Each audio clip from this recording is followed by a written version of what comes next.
Na-stuck na yung putik sa tapaludo na. Ayaw na umikot ng gulong sa harap. Wala, tulak na lang yan. Dali sir, ayaw na umikot ng front wheel mo. Hindi na umikot yung harap. Hindi na umikot yung front wheel mo. Na-stuck na yung putik. Tulak na lang, Maki. Tulak na lang, tulak na lang. Wait, tutulak na lang natin. Tandaan pre ha. Yung sa mga timba, may kumpi ata yan. Hop, hop, hop, hop. Ano? Sige, tulak.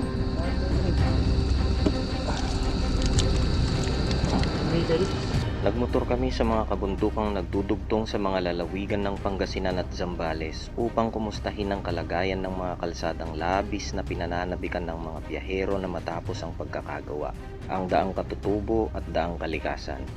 Sa pagbabaybay namin sa mga kalsadang ito ay nabusog ang aming mga mata sa mga magagandang tanawin na dulot ng mga naglalakihang mga anyong lupa. At dahil nga may mga bahaging makulimlim at maulan, ang mga ulap na kumukubkob sa ilang bahagi ng kabundukan ay lalo pang pinaganda ang mga tanawing aming natatanaw. Tila baga siniguro ng kalikasan na masusulit namin ang aming paglalakbay na ito. Subalit hindi lamang ganda ng tanawin ang ipinaranas sa amin ng kalikasan, kundi pati na rin ang hamon ng mga bahagi ng kalsada na hindi pa natatapos na sinabayan pa ng sungit ng panahon. Masasabi kong isa ito sa mga pinakamahirap na ginawa ko kasama ang aking 8 taong gulang na Honda XRM 125 Fi. Mistulang sinubok ng Daang Katutubo at Daang Kalikasan hindi lamang ang aming mga kakayahan sa pagmumotor, kundi pati na rin ang tatag ng aming mga katawan at kaisipan. Subalit sa kabila ng lahat, nakalikom pa rin kami ng mga alaala na masarap ihanay sa mga kwentuhan. At ang kwentong yon ay magsisimula na ngayon. Pagdating namin sa dulo, parang pa letter T siya. Daang Kalikasan na yun actually. Yung pakaliwa is pabalik na ng mga Tarim Pangasinan and kumanan kami. Pinipigilan kami ng mga nagro-road construction. Sabi nila hindi raw kaya ng scooter, madulas daw. Pero nakiusap na lang kami. Sabi ko kaya alalayan na lang namin yung mga mahihirapan. And pumayag naman sila basta mag-ingat lang daw kami. Alalayan na lang namin. Tara, Gino! Tara bro! Alalayan na lang tayo mga scooter pag sa madulas. Eto na, putik.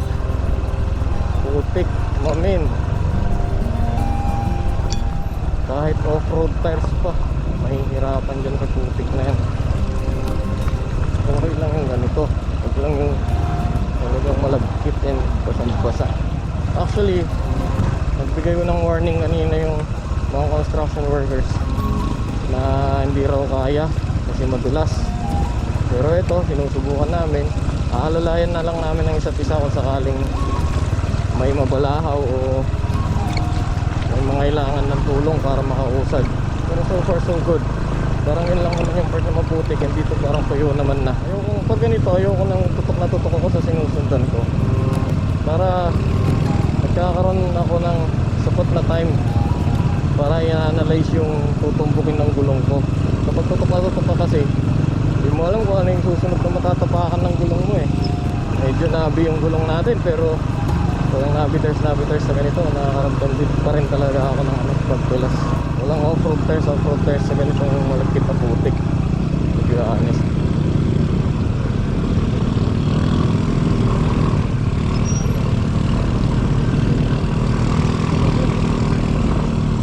Tutulasan no?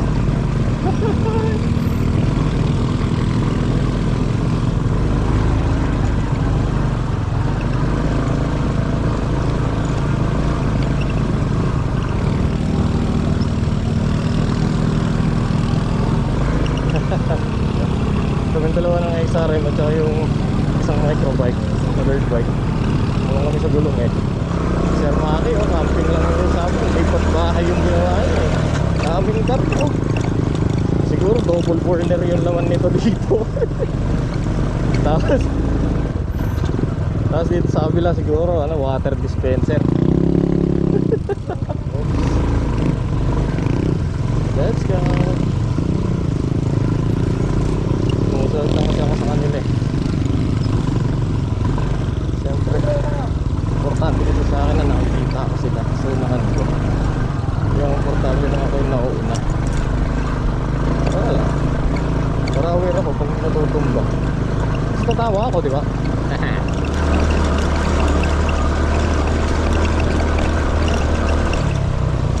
OMG.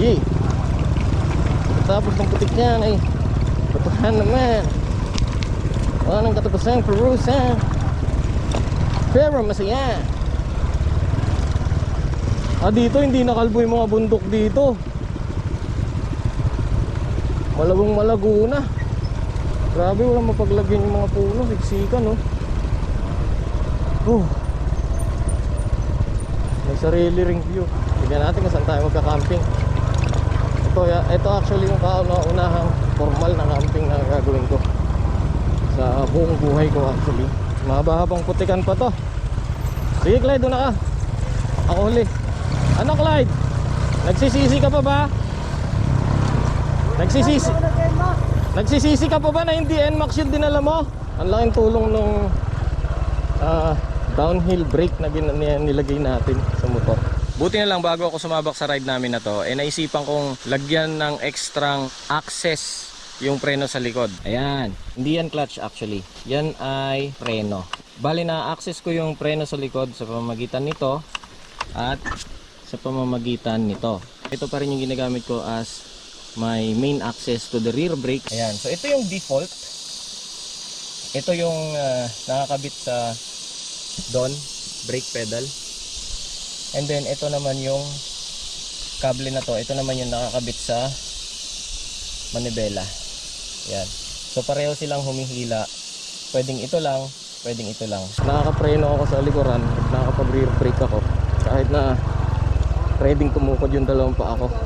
Ito, ginagamit ko yung brake natin na nakakonect sa kamay. Rear brake yan. Para yung dalawang paa natin, kaliwa man o kanan, ready siyang tumukod. Diba? Malaking bagay yan actually. Nakaka-boost din ng confidence eh. Kasi alam mong hindi mo kailangan bitawan yung preno para lang makatukod ka sa kanang side. Tulas, grabe. Pero manageable yan.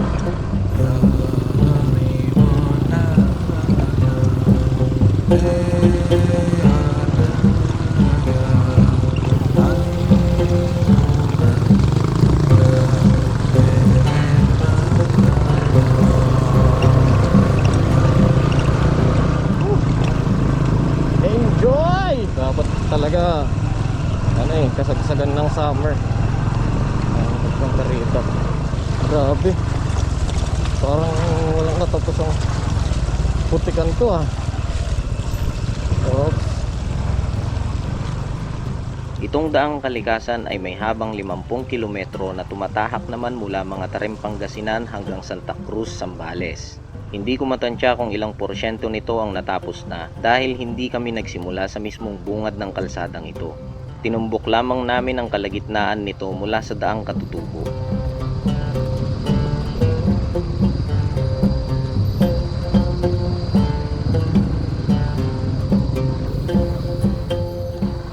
Ayon sa lathala ng DPWH, ang daang kalikasan ay nakadisenyo para maging 4-lane highway.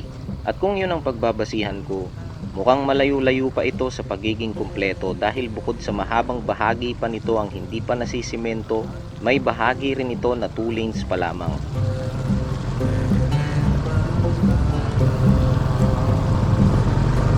Woo! Buti na lang, barag-barag na sapatos ang dala ko ah! Putik-putik na yung sapatos ni Sir Maki oh. Oh, kumikempot kayo dyan ah. Grabe, kulay-kulay yung putik. So nung una na nasa putikan na kami, kala ko ito na ba yung sinasabi nilang madalas? Parang hindi naman. Hanggang sa nakarating na kami dun sa pinakamahirap naman na part ng putikan. Medyo nag-strategize kami ng konti. 1 by 1 pre, para pag may natumba matutulungan. 1 by 1, 1 by 1. Para pag may kailangan ng tulong na matutulungan natin. Okay? Kung sabay-sabay tayo mabalahaw dyan, mahirapan tayo. Kailangan tulungan.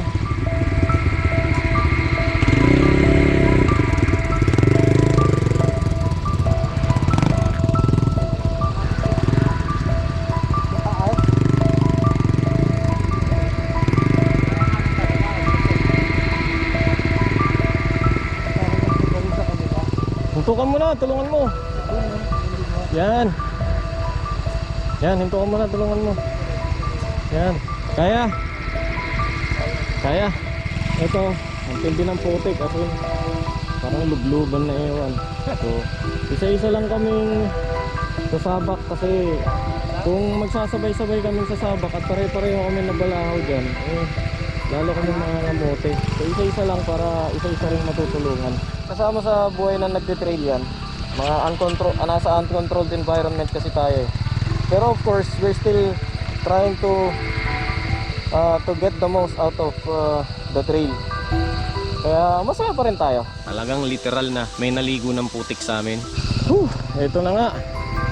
Tumumbay yung kasama natin si Sir Maki na naka CB150X. I think ang talagang nagiging factor dyan kung bakit siya nahihirapan is sobrang bigat ng load niya sa likod. So laging nag-a-attempt na umangat yung harapan. Yung harapan ng bleed tire niya Pero may mga tumutulong naman na. Ako yung pinakahuli. Ito na, tara na. Nakatawid na si Clyde. So gusto niyo mag-trail? Let's go. Yung daan nakalublob sa malabnaw na putik. Siyempre kapag sinabing malabnaw na putik, hindi mo alam kung ano yung nasa ilalim niyan. Kung may butas ba yan, kung malalaglag ka ba sa biyak ng lupa or what. So kapaan lang. Okay. Okay. Grabe. Parang chocolate na tinunaw sa kawali. Hindi natin alam kung ano mayroon dito pag biglang tumabing yung gulong. Napunta tayo. Uy! Ang babaanan po. Kaso tumpa na naman. Ayan na ito guys.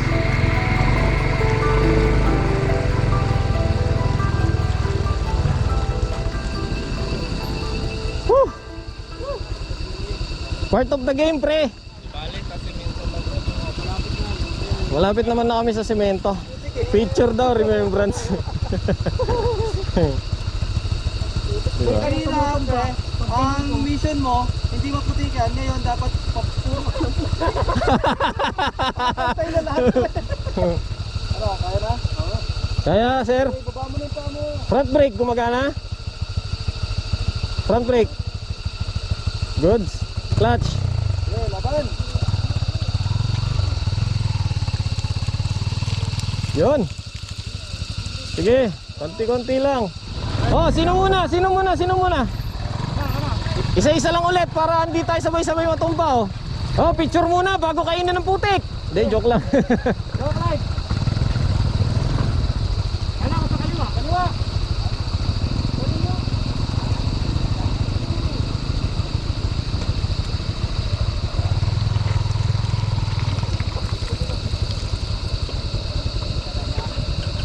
Okay, just let it roll, baby.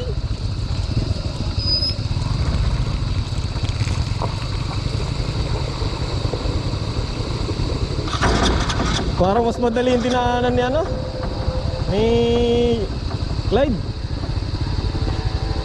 Pasok, pre.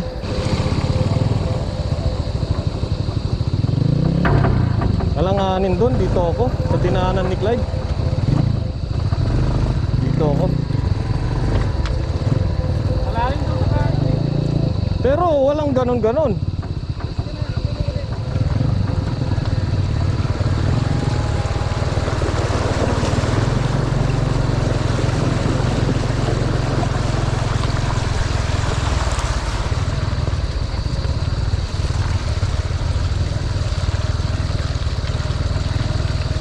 Walang babaan ng paa, mamin.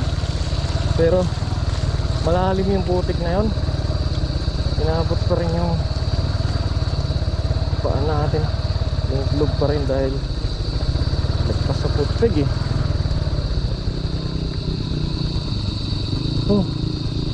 grabe putik. Dandan bro, dandan lang. Manual na. Na-stuck na yung putik sa tapaludo na, ayaw na umikot ng gulong sa harap. Yan na-stuck na yung putik sa tapaludo. Wala, tulak na lang yan. Dali sir, ayaw na umikot ng front wheel mo. Hindi na umikot yung harap. Hindi na umikot yung front wheel mo. Na-stuck na yung putik. Pinag-uusapan lang natin kanina yan Tulak na lang, Maki. Tulak na lang, tulak na lang. Wait, tutulak na lang natin. Tulak na lang natin. Hindi na naikot yung front wheel Yan ang dahilan kung bakit nakataas ang tapaludo ng mga dirt bike. Okay, baba.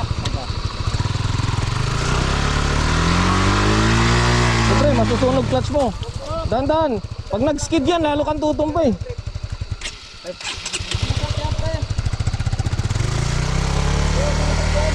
Di, tanggalin natin yung ano, tapaludo. Tanggalin natin yung tapaludo. Dali. Wag mo na sakyan. Huwag mo na. Wag mo na sakyan. Tulak natin lahat. Ito. Wait lang. Kado ka, pre. Doon ka. Okay, let's go.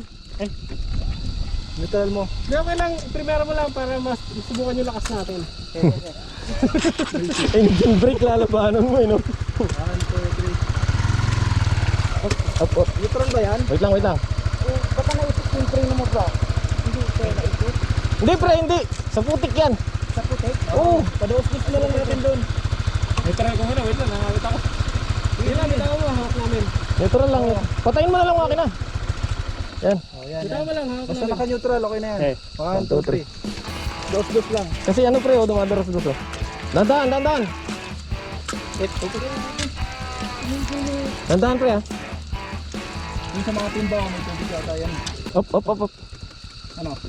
Sige, tulak. 1, 2, 3. Tumigil? Oo, tumigil. Nakatigil na talaga, ayaw mo na yan. Kasi tanggal lang. Tanggalin mo yung tapaludo. May halin ka dyan? Baka mo iki mamulot. Tukod ko. Are you having fun? Hindi, pre, walang magagawa yan, pre.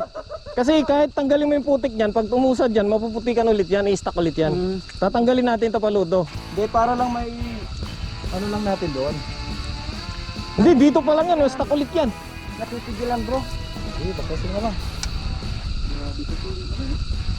Nakakapit. So dahil na-stuck yung gulong dahil sa putik na naipit sa pagitan ng mga tapaludo, tatanggalin natin yung tapaludo para mag-rotate yung gulong. Ito ang may kasalanan kung bakit nangyayari sa amin lahat to, eh. Sabi ko naman sa inyo, madugo, pero hindi tayo iiyak. Sabi mo madugo, hindi mo putik. Wala kang dugo eh. Ikaw, nagsisisi ka pa ba na hindi NMAX ang dala mo? NMAX, ba't ka mag-i-scooter sa ganito?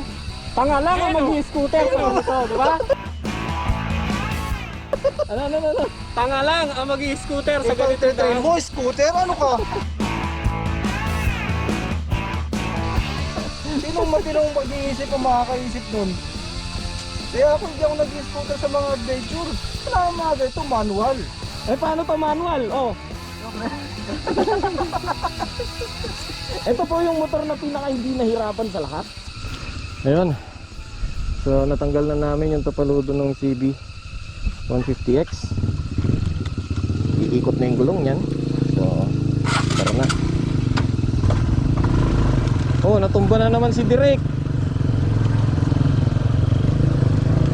Sinasabi ko, eh. Gawin ba ng mga parador kasi yung Honda Beat, eh. Yan tuloy. Pagkatapos nun, mahabang malagkit na putikan na talagang kumikembot yung gulong mo. Kahit naka off-road tires ka, dudulas at dudulas ka pa rin talaga.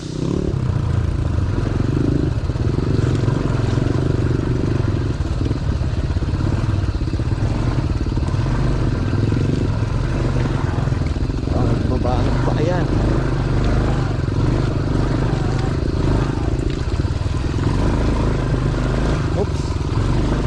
Oops. Ito na. Tumumba. Aray. Aray. Namumulikat ako. Aray. Wait lang. Namumulikat. Yun. Ay, aray. Aray.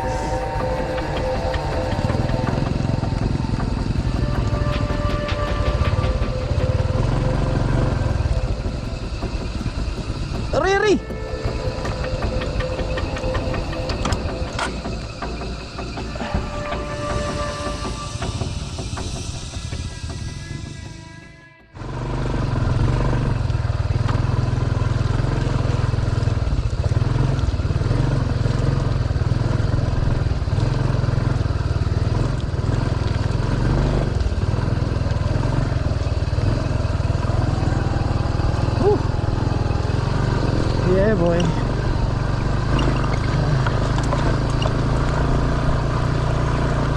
Ay.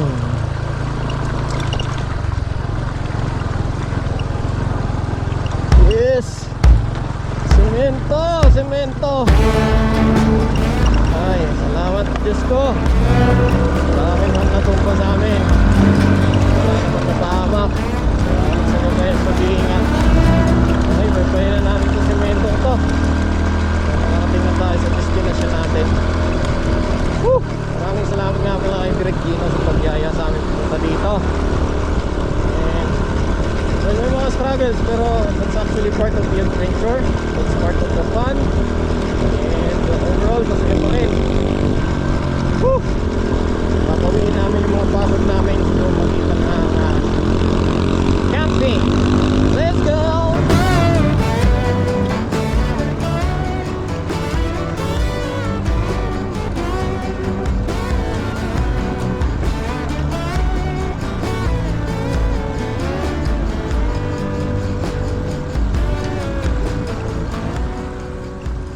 Pagdating na namin sa kalsada, may nakita kaming tangke ng tubig doon na merong parang unlimited na bulwak ng tubig. Galing yata sa balon yun or what. Nagpaalam naman kami kay tatay and pumayag naman siya. Ako hindi na ako naglinis ng motor kasi alam ko ilog naman yung pupuntahan namin. Pero yung CB150X, kailangan niya talaga malinisan. Hindi na makilala yung motor. Talagang para na siyang putik na may dalawang gulong. Kaya naglinya niya tayo. Kaya naglinya sa tayo. Saan galing niya?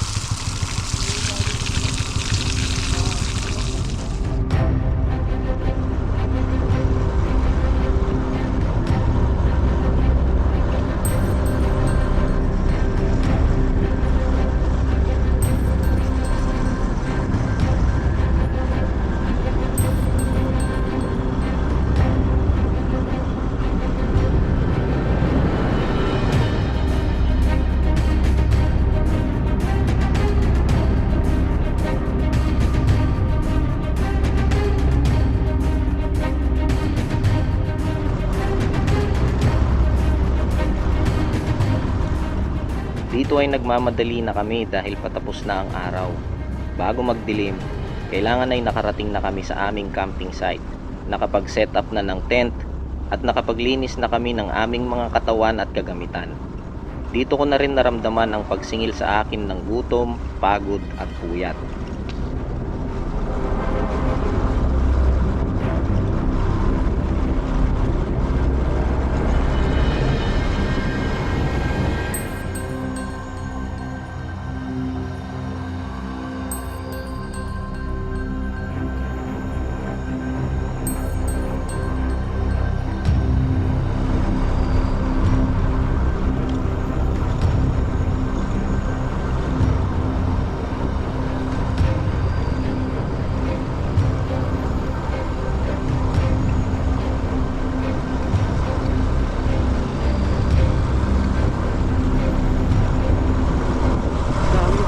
Dito guys, dito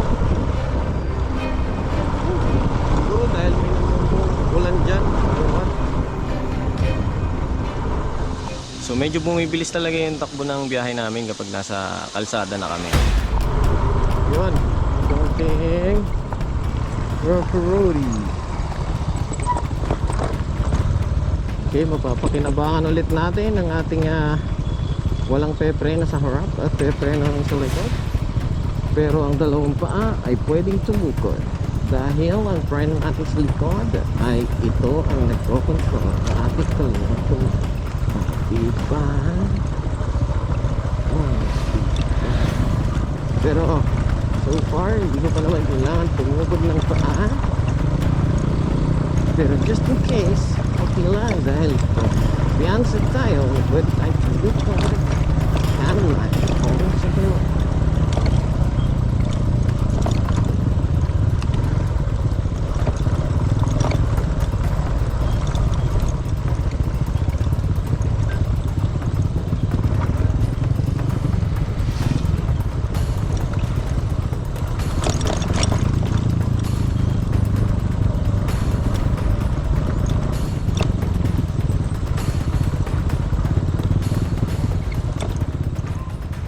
hindi ako nagkakamali, ang mga anyong lupa na natatanaw namin sa bahaging ito ay nasasakupan na ng kabundukan ng Zambales. At maging sa bahaging ito ay hindi pa rin nagtatapos ang hamon sa amin ng daang kalikasan.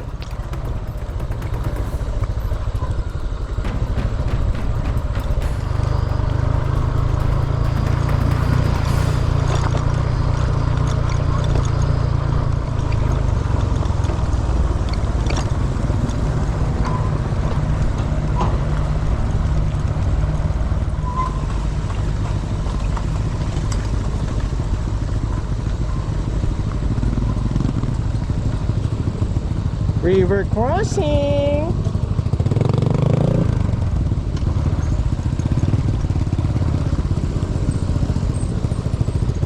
Next. Ayan, si Sir Maki.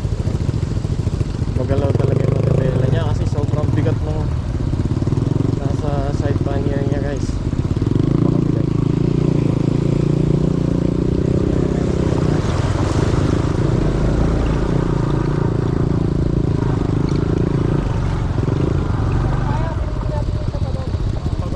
Saan? Mga barracks na eh, ganda pa tayo. Sa saan tayo? Okay. Hindi na raw kami makapagpwesto rito dahil may nakabaraks na. Diyan sana kami magka-camping. Tignan daw natin yung isa pa dito sa Direct Gino. I believe. Siguro mga 100 balik, linis na yung motor natin. Ay, may kalaban, pare. Tabi, may bangko. Sandali, sandali. Tuloy. Hindi, pwede siguro tayo dito. No. No. Kasi tatawid yan eh. Pagkatapos nun, pumasok na naman kami sa, yun nga, yung papasok na dito sa lugar na to.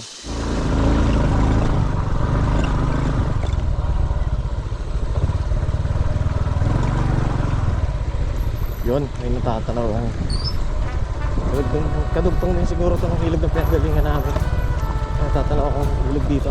Hindi ko alam kung nagre-register sa camera. Let's see. Bain natin.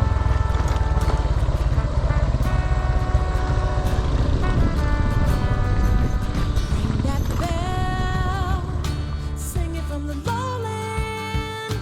Ring that bell, sing it from below. Ring that bell, sing it from the lowland. Ring that bell, let everybody know.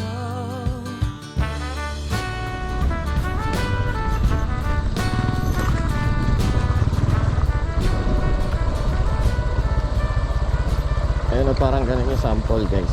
Ako, hindi naman nakababa yung goal. Hindi ganyan, hindi nakaabang yung paa ko para tumukod. Nakaangat pa rin. Pero kumpiyansa ako na any moment, naka left man o right yung magiging tumba ng motor. Ready tumukod yung dalawang paa ko. Tingnan niya siya. Nakapreno siya sa likod.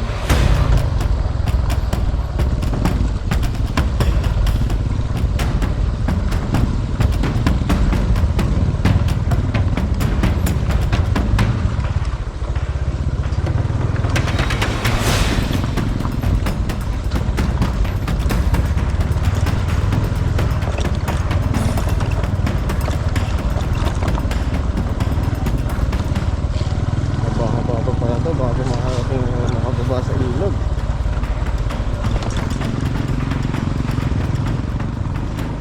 Ang trail na ito ay sumasanga mula sa daang kalikasan. Tila baga ang daanang ito ay kombinasyon ng mga klase ng hamon na nilagpasan na namin sa daang Katutubo at daang kalikasan kanina. Subalit dahil nauubusan na kami ng oras, wala nang pagkakataon pa para magdahan-dahan.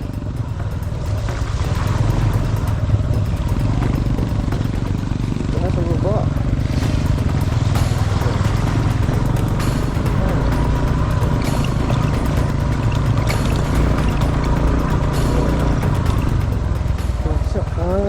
Saan magkakarating?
Yun, nandito na tayo.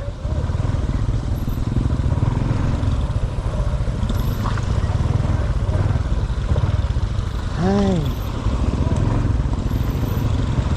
Let's go. Woo.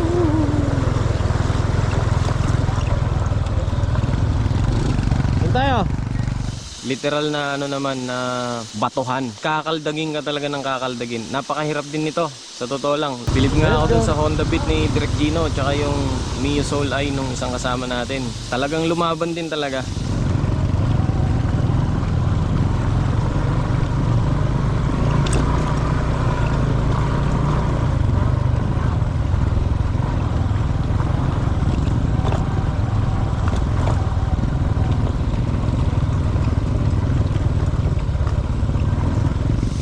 Siguro kung mapapanood niyo yung mga videos, sasabihin nyo, ako lang kayo sa skill, ganito, ganyan. Pero hindi mo rin masabi. Talagang ano make or break din kasi. Minsan, akala mo, sakto lang yung lalapagan ng gulong mo. Biglang magugulat ka, babalintong yung malaking bato. So, kailangan mo rin talagang alalayan.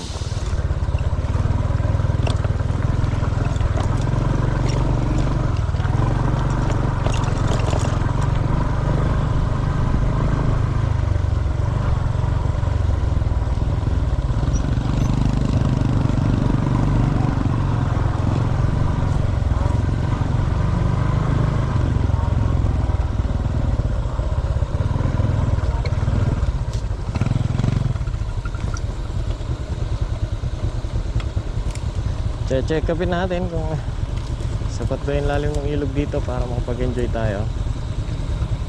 And crosspat kung crosspat talaga eh. Saang bahay? Let's go.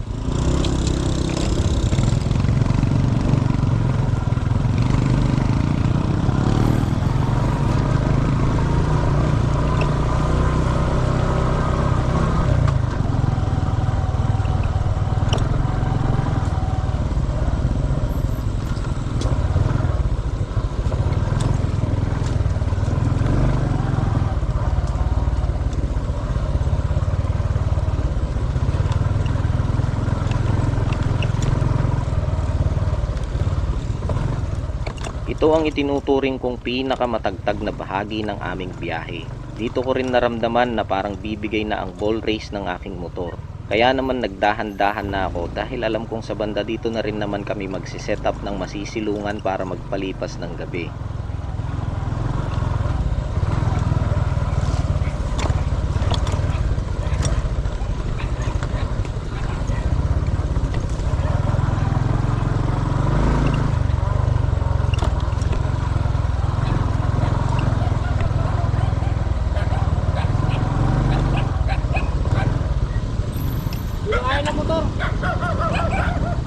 Yun na lang, sa mga unang tinawiran natin.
Pero again, sa awa ng Diyos, nakarating kami dito ng ligtas. At kung tatanungin nyo kung sulit ba, sulit yung experience.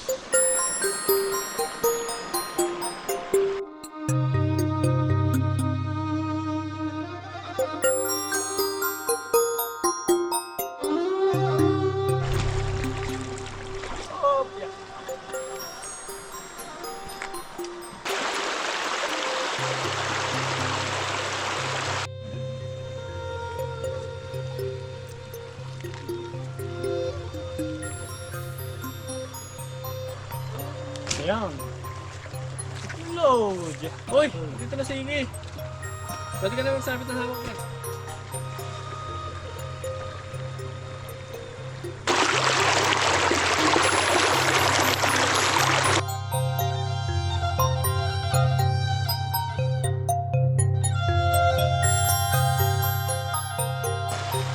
Ang maganda pantanggal nito, Iki. Ano yung pre? Yung kulay blue. Oo. Tapos pag hinaluan ng Kahit anong- vitamin C. Kahit anong stain niya.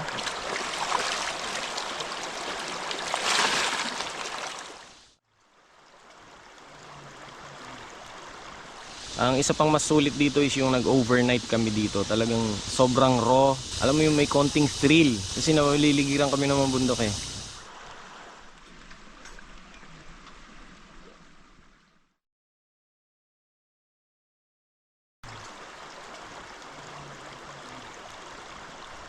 Step 1, wake up early, gonna rise with the sun. Step 2, get some good, some food in you. Step 3, think real hard about what you wanna be. Step 4, everybody just do your thing. Wake up, today's gonna be a good day. Wake up, today's gonna be a good day.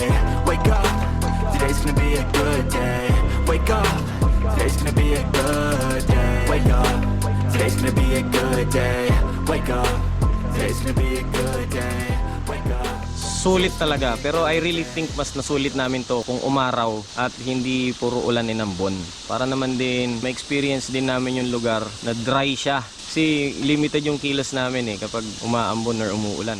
So nandun yung mga tent natin sa ilalim ng mga pine trees. Sa likod ng mga tent may mga burol nakapalibot. Ayan. Tapos dito sa side na to may mas malayong mga bundok na malalaki. Oh, di ba? Napakaganda dito. At napakalamig, sobra. Sarap. Grabe. Grabe to.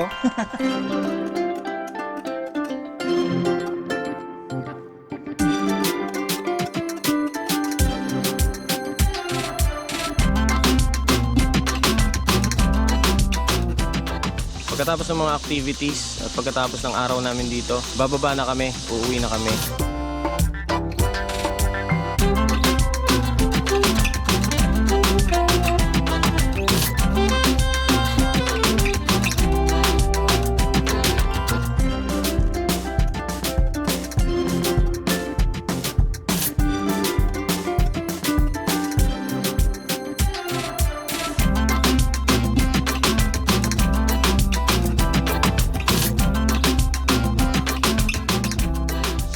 Dadaan kami sa Alaminos. Hindi ko alam kung magsa-side trip pa kami sa Burgos, pero hindi sa Olonga pa ang daan namin pa uwi. Dito kami sa kabilang side, dito kami sa Alaminos lalabas.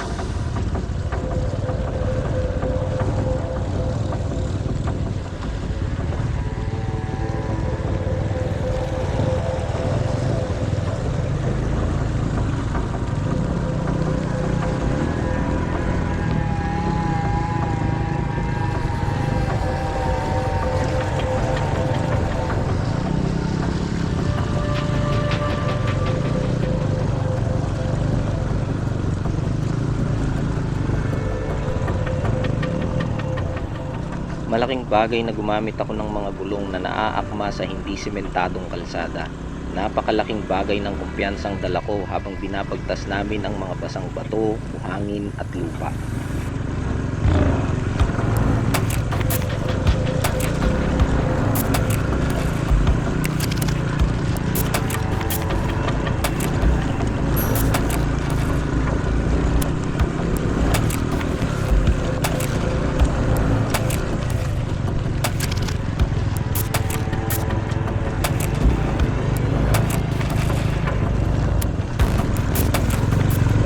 Siyempre, nagsisimula na naman magpakita ang magandang view.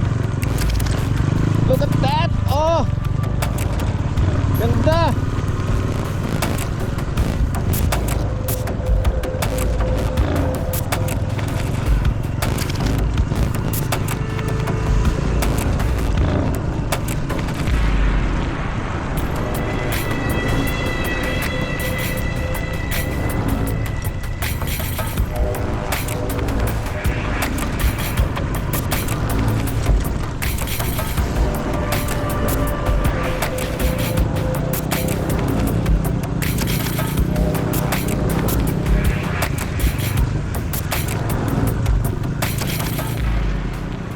Sinusubukan man ng basang daan ng aming mga kakayahan.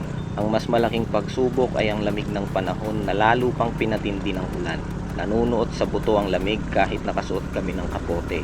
At ang mga paa at binti naman namin ay babad na rin sa pagkakabasa.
kalagayan namin yung paglabas mula doon sa ilog hanggang dito sa main road.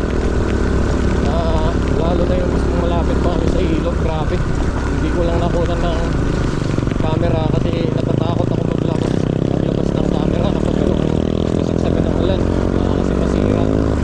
Pero eto na, abot na namin yung kalsada. Hindi ko lang alam kung kalsada na to hanggang doon sa dulo. Maulan guys, maulan. Hindi ko alam kung gaano katagal tong ulan na to, pero medyo nakakadagdag din sa challenge to dahil hindi kami makapagmabilis pero napakaganda ng view, lalo na pag ganyang kumukubkub yung ulap tsaka yung ulan sa mga kabundukan. Sobrang raw, lakas maka dumaan G, parang naka color grade yung bundok ganyan. Sarap magmotor, pwede nga. Lubog-lubog kami sa lupa kanina, hindi natin nakunan. Natakot kasi maglabas ng camera, waterproof yung camera ko.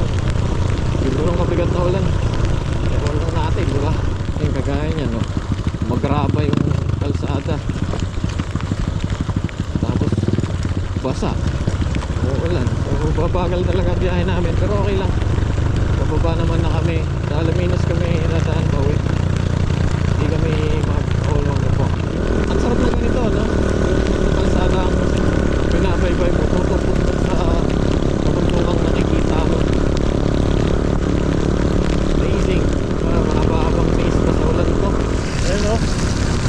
Pagkahon mo, panibagong view na naman yung na-unveil sa mga mata mo. Woo! Talaga yung sobrang na-appreciate ko sa mga ganitong daanan Hey! Literal na kalikasan, di ba? Daang kalikasan, literal na kalikasan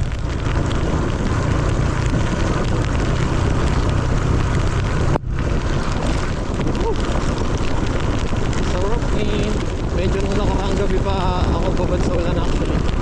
Kasi nung kami ni Clyde na 11 PM sa Quezon City, dito sa Valenzuela, inulan na kami hanggang dun sa Mangaldan kila Direk Gino, tapos ang Kwentuhan lang saglit habang hinihintay yung ibang mga kasama, then diretso biyahe na kami papunta rito.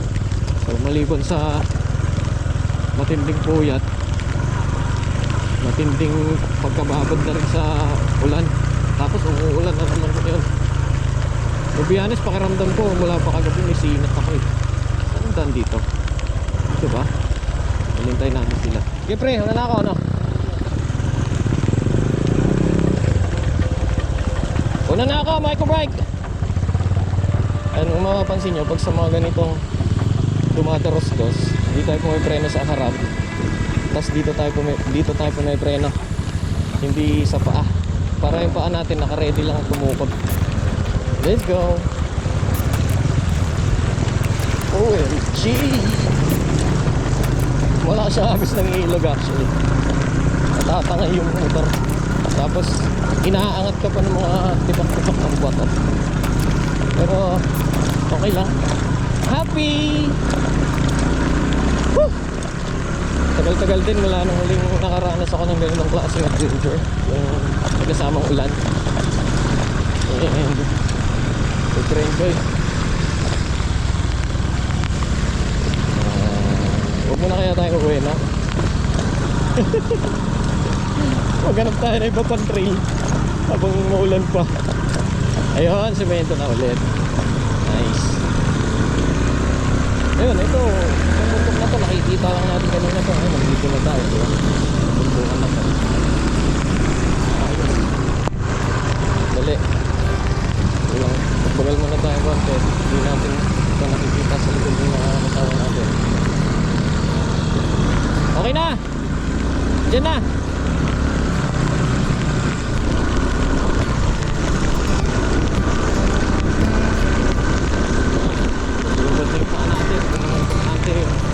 Upper body natin, likod, saka dibdib. Ay, importante maprotektahan wala sa lamig. Yung packet na ito.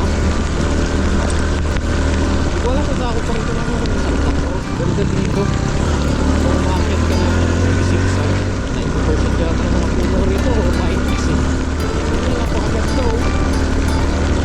Woo! Diba? Ganda talaga ng Pilipinas. Instead na sabihin mo, ang ganda parang nasa ibang bansa ka. Huwag mo sabihin, ang ganda. Wow, ang ganda talaga ng Pilipinas. Kaya pala namin nakumumaling dito sa kalikasan. Ang lamig. Tapos, maulan pa. Tuloy-tuloy. Hindi ginawin ka rin talaga. Hindi nanonood na yung lamig. Okay lang.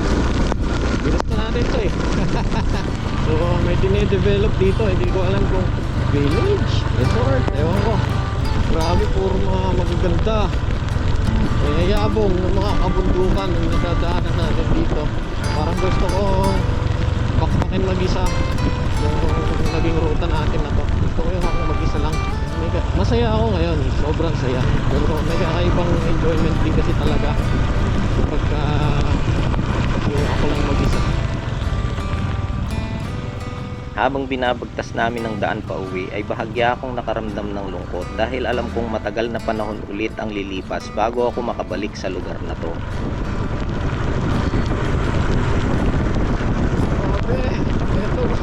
Hindi ko alam kung bakit hindi ako nagsasawa sa mga ganyan klase ng view. Diba? Napakaganda talaga ng Pilipinas. And hopefully makumpleto na nila 100% ang kalikasan at nang tumami pang maka-appreciate sa ganda ng kalikasan na nagtutugtog sa mga kabundukan ng Zambales at Pangasinan. Pero syempre sana magtuluyan na formal ng binuksan to para sa mga biyahero. I-respetuhin natin yung daan, huwag natin gawin kamutihan. Mga ginagawa dyan sa Marilaki, sana huwag magpadala dito. Grabe, sarap. Parang yung U-turn yung kurbada eh. Lahat. Natatanaw na natin yung kalsadang pupuntahan natin doon. Gagawin tayo. Pero, you know, nakikita natin ang lalaki ng mga bundok dito. Ang tataas. Ang lalaki. Mga lupa.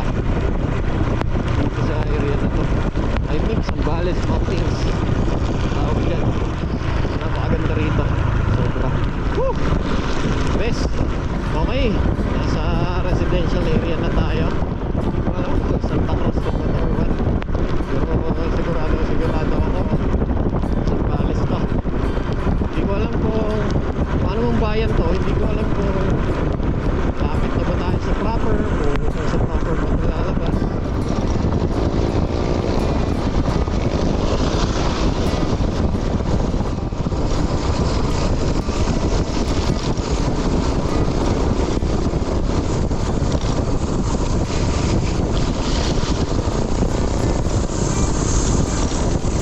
Malas oh. Hindi tayo natumbahan ng motor. Nandun tayo sa mga mahihirap na terrain.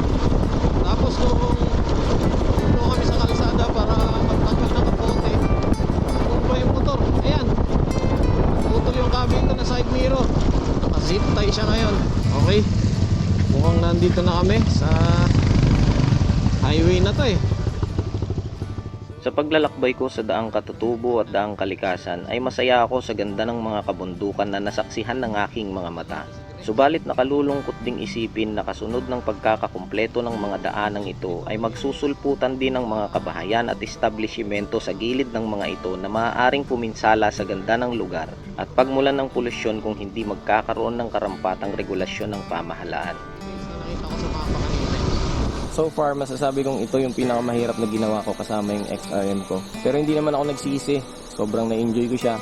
And I'm sure na makaka-encounter pa ako in the future ng mas mahirap pang adventure or mas mahirap pang trail kumpara dito sa ginawa namin ngayon. Ang biyahe naming ito ay isa na namang pagpapamalas ng kagandahang taglay ng kalikasan ng Pilipinas. Kalikasan na patuloy lamang nating mararanasan kung patuloy din nating ipagmamalasakit at aalagaan.